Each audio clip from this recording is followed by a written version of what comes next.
Maraming fans ni Kim Chu ang imbierna ngayon kay Jericho Rosales.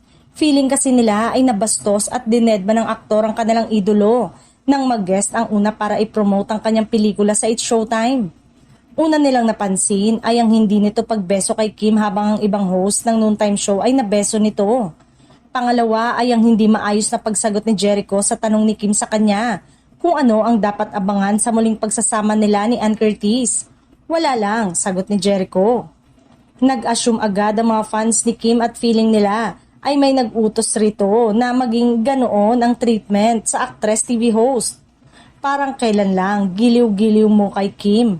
Jericho Rosales, bakit ngayon biglang bastos mo sa kanya? Sa bagay, di na dapat tinatanong yan, may nag-uutos at dapat di ka na lang pumunta dyan. Kung wala lang pala, pinunta mo post ng isang fans ni Kim sa X.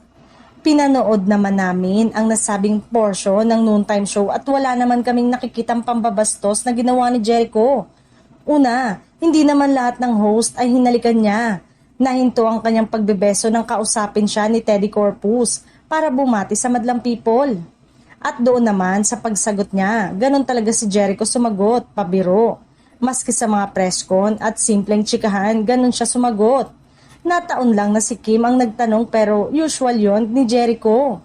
Well, karapatan naman din ng fans na maimbierna kung yun ang nararamdaman nila. Pero sana matigil na sana nila ang pag-cancel dahil hindi umano ito maganda.